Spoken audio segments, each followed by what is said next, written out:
સર્વને મારા જય શ્રી કૃષ્ણ. શ્રાવણ માસના બધાને મારા હર હર મહાદેવ. આજે તારીખ 31 ઓગસ્ટ.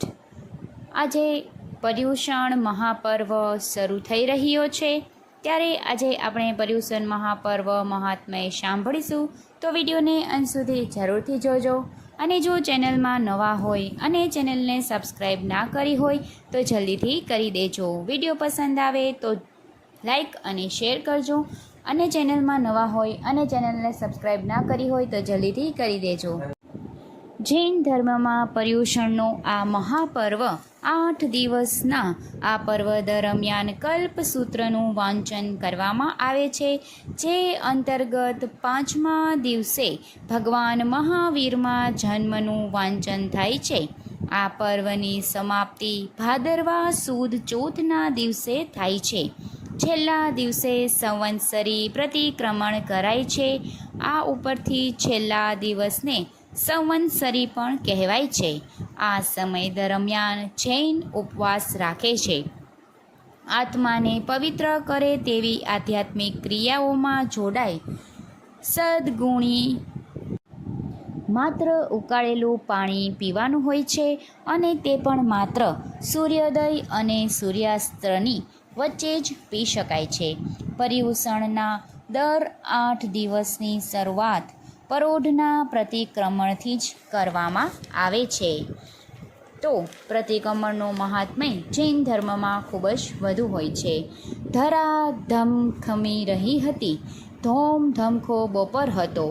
ગૌતમ સ્વામી અડવાણે પગે અને ઉઘાડે મસ્તકે ભિક્ષા વહોરી અને પાછા ફરતા હતા.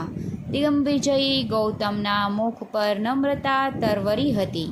જ્ઞાનનો ગર્વ ગણાઈ ગયો હતો. મારું એ સાચું ના બદલે સાચું એ મારું માં માનનારા મહાવીરના આ પરમ શિષ્ય હતા. આ સમયે ભગવાન મહાવીર વાણિજ્ય ગ્રામના એક ચેતનમાં ઉતર્યા હતા. ગૌતમ સ્વામી લબ્ધિઓના ભંડાર હતા અને તેમ છતાં ક્યારેય પોતાની સિદ્ધિઓનો ગર્વ એમને સ્પર્શી શક્યો ન હતો. 4 જ્ઞાનના ધારક અને એક વિદ્યાના પારંગત અને મહાપંડિત હોવા છતાં પાંડવીઓનો ગર્વ એમને ક્યારેય અનુભવ્યો ન હતો. વિશાળ ધર્મ સંઘના સમર્થ નાયક હોવા છતાં નમ્રતાના નવશીખ આરાધ હતા. એમની સાધનામાં આત્મદર્શનની ઉત્કૃષ્ટ તાપવેલી હતી.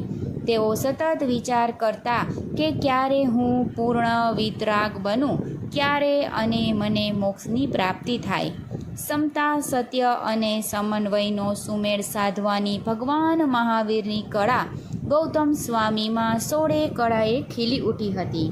ધોરી માર્ગ વિંધી અને ચાલ્યા જતા ગૌતમ સ્વામીને ખબર મળી કે ભગવાન મહાવીરના ગૃહસ્થ શિષ્ય આનંદ મૃત્યુ પર્યંતનું અનશન ધારણ કરી અને દર્ભની પથારીએ પોઢ્યા છે.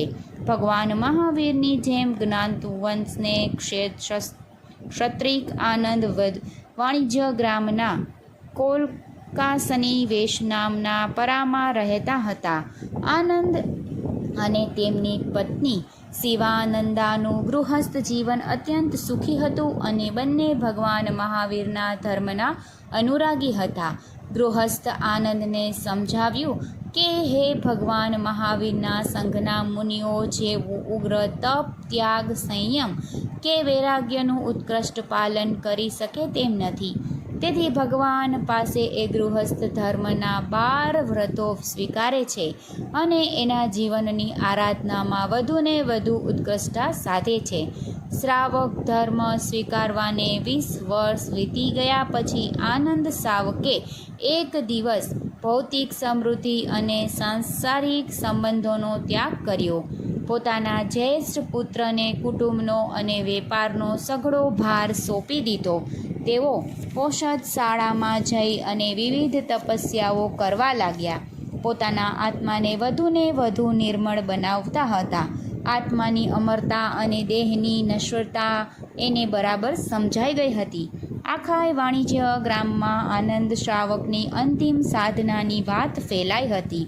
દયાના અવતાર ગૌતમ અધાર કોટી હિરણ્યના સ્વામી 10,000 ગાયોવાળા 6 વ્રજના માલિક આનંદ શ્રાવકને સાતા પૂછવા ગયા. મહાવીરના આ પટ શિષ્યને જોઈ અને આનંદ વંદન કર્યા અને પૂછ્યું કે ભગવાન, કોઈ ગૃહસ્થને અવિદ્જ્ઞાન થઈ શકે ખરું?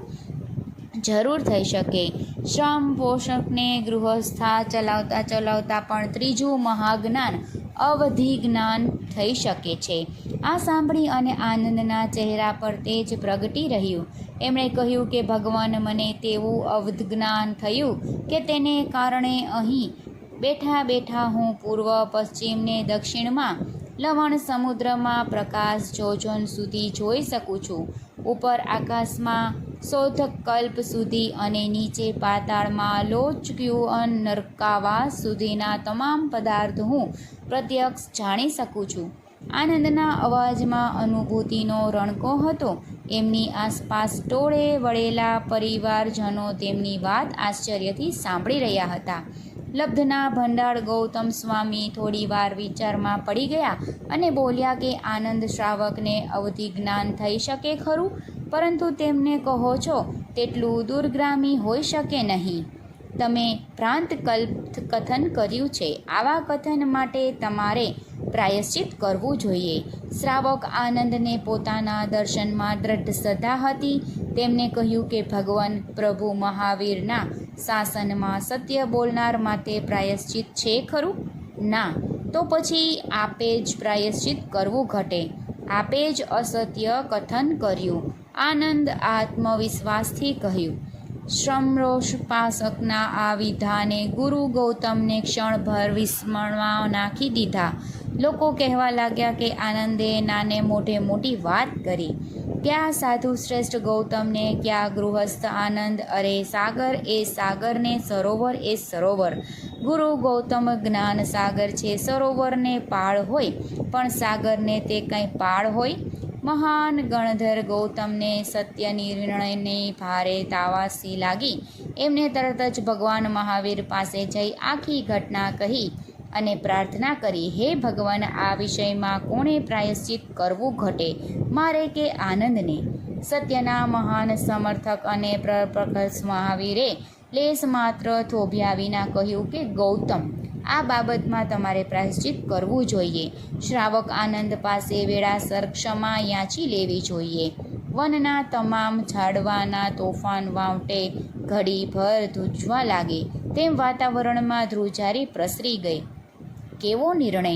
ખુદ પ્રભુ પોતાના પટઘરને ક્ષમા માંગવાનું કહે! ન સહે, ન શરમ રાખી. કદાચ જ્ઞાની ગૌતમ ભૂખ્યા હોય તો ખાંડીમાં પ્રાયશ્ચિત આપે, પણ એક શ્રાવક પાસે જઈ અને ક્ષમા યાચના માગવાની અસંભવ, અશક્ય.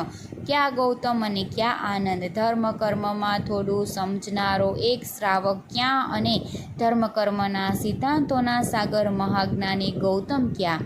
દુનિયા દેખતી રહી અને ગર્વ, અહમ અને અભિમાન જીતી ચૂકેલા ગૌતમ તો સીધા આનંદ પાસે ગયા અને કહ્યું કે આનંદ, તમે સાચા. મારા અસત્ય વિધાન માટે હું મિચ્છામી દુક્કડમ માગું છું.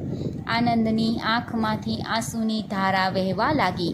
એણે બે હાથ જોડીને કહ્યું કે પ્રભુ, મારી છેલ્લી ઘડી ઉઘાડી. જ્ઞાનની ને શોભતી કેટલીક ભવ્ય નમ્રતા, ભવોભવ અલભ્ય એવી કેવી લઘુતા! જય મહાપ્રભુ મહાવીરની જય! જ્ઞાની ગૌતમનો જય! ગૌતમ સ્વામીનું હૃદય ભગવાન મહાવીર પ્રત્યે કૃતજ્ઞતાથી ગદગદ બની ગયું. કેવા કરુણા સાગર! એમણે પક્ષપાત રહિત બની અને સાચું દર્શન આપી અને મને ઉગારી લીધો. આ રીતે ગુરુ ગૌતમ સ્વામીને ચિત્ત સત્ય પ્રાપ્તિને આહલોચન અનુભવી રહ્યું છે. તો મહાવીર સ્વામી અને ગૌતમ સ્વામીના જય જયકાર સાથે મિચ્છામી દુક્કડમ.